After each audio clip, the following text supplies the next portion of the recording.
Hi, this is Deana with the Matadoras. Hey, so today we're going to talk about something that is very difficult for me to speak on because I feel like it is one of my biggest failures in life and one of the things that I regret more than anything else in life. And that is the fact that my son was molested by a church leader. Now, the crazy thing is, I was one of those hyper moms because I was married to someone who had a sexual addiction, and I was always afraid of something happening to my children.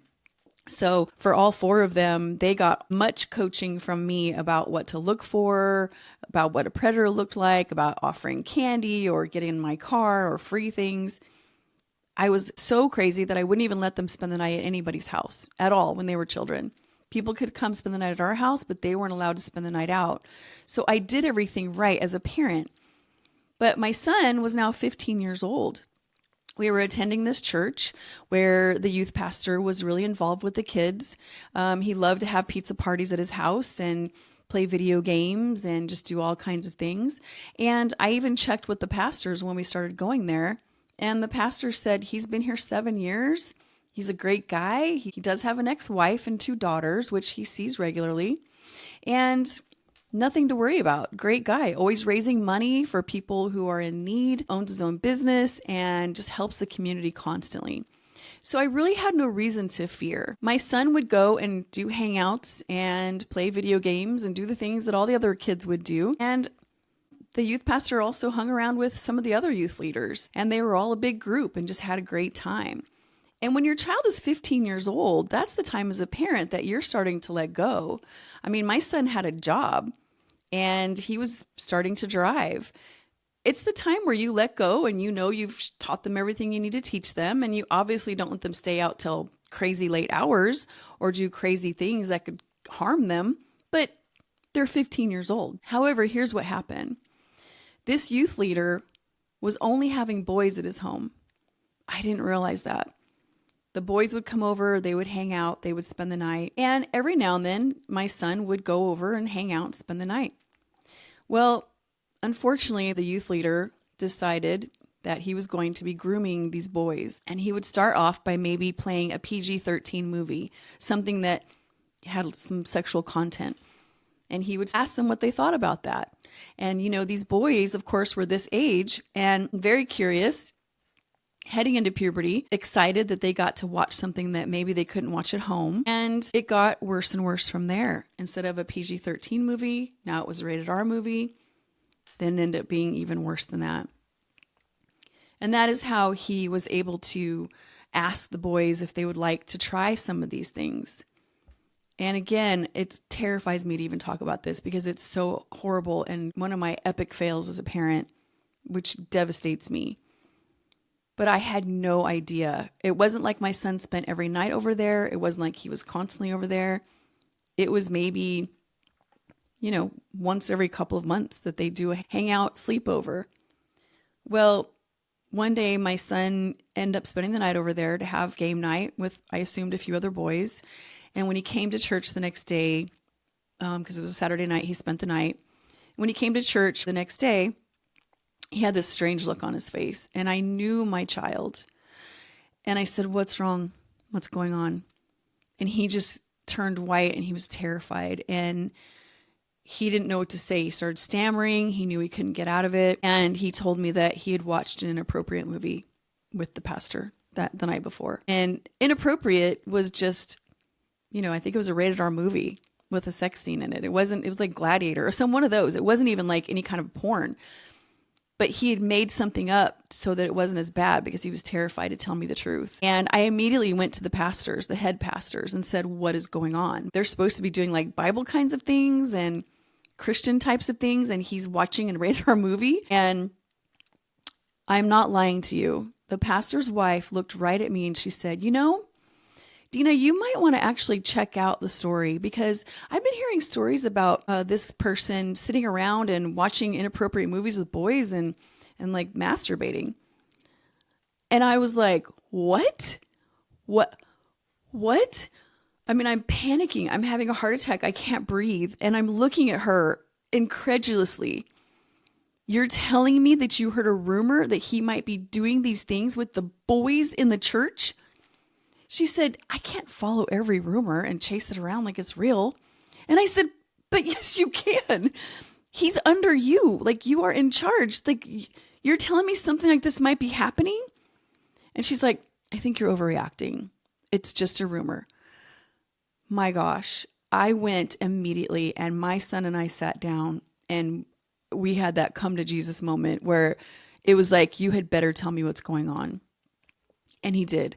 He did. It was so painful for him and so difficult, but he did. He confessed what happened. And thankfully, I had a family member on the police force in this town, and this family member had been in the police force for decades and knew what he was doing. And he came immediately over to the house, and he he strapped my son up with some recording equipment, coached him on what to do, called the perpetrator, and my son started asking him, "Why did you do this to me? Why would you do this? Like, now I feel guilty. I feel ashamed.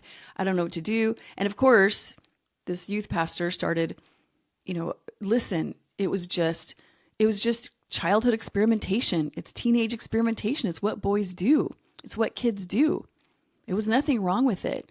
And so, coach to say, should I tell my parents?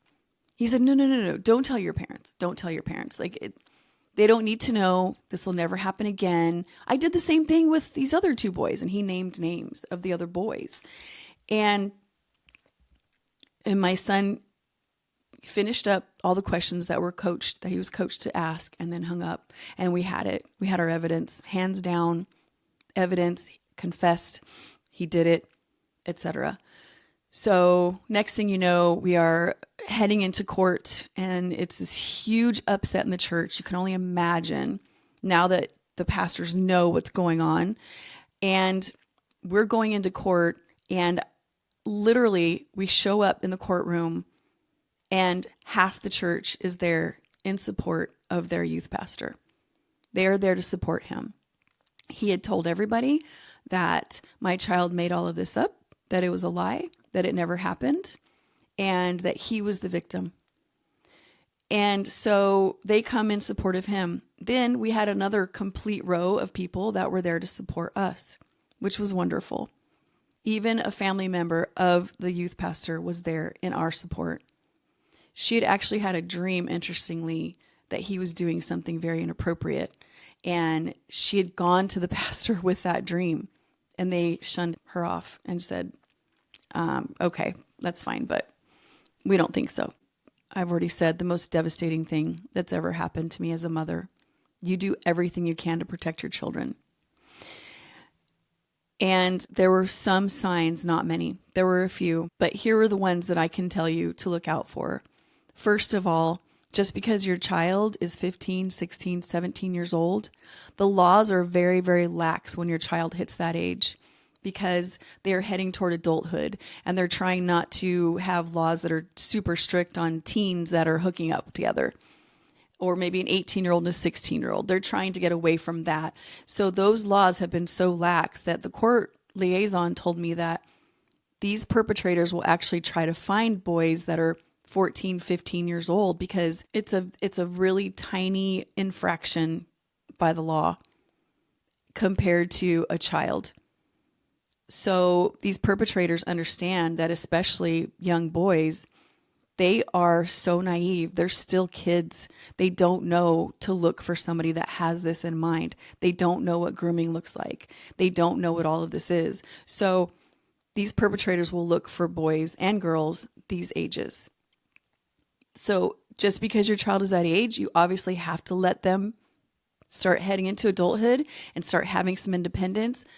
But be careful about anybody who is an authority in their life and who is in their circle and that you don't know, really, really, really know. Be so careful. Also, this youth pastor, he dressed like a kid. You know, when all the other youth pastors wore nice slacks, a nice button-up top, and looked presentable, he would always wear a hoodie and Nikes. He was almost 40 years old, but he always looked like a kid. And although that's not strange by itself, when you start putting all the signs together, you can create something that shows a little bit of concern. Another red flag was that he only hung out with the boys. I didn't know at the time, and I didn't look into it deep enough, but the only ones that were allowed at his house to hang out were boys. That seems fishy to me. And he took very special interest in taking a young boy and giving them driving lessons, or letting them drive his new Camaro, or taking them out to lunch. It looked really innocent, and it looked like he was really trying to help these young boys. But put those flags together. He developed relationships with moms in the church with sons. He always seemed to be dating, or the mom thought that they were dating, and they had a troubled young boy that was about this age. There were at least 3 moms that I know of in the time that I was there that he was hanging around with, who the mom thought that they were a thing. But he would never commit. He would never make any kind of serious move. He would just hang out and be at their home and be around their child.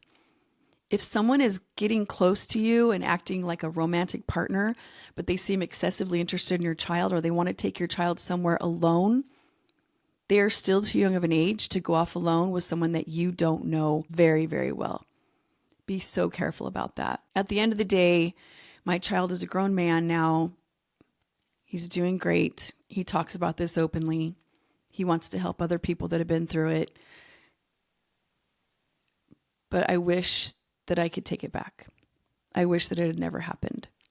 And if I can help one of you to recognize signs of a young teenager that could still be groomed and victimized by anybody of any age, please, please, please, just because your child's a teenager, please be so careful that they are still vulnerable for these types of things, and really know and understand any adult or any authority that they're hanging out with. And I mean, they could be babysitting for this person. They could be getting rides to church with this person. They could be helping out in activities with this person, after school types of things. Just be very, very careful, because your children in their young teenage years are so innocent and so vulnerable, and they are very naive. And they also can have crushes. 14, 15, 16-year-old girls, how many of those girls or boys have had crushes on their teacher or had crushes on an authority figure?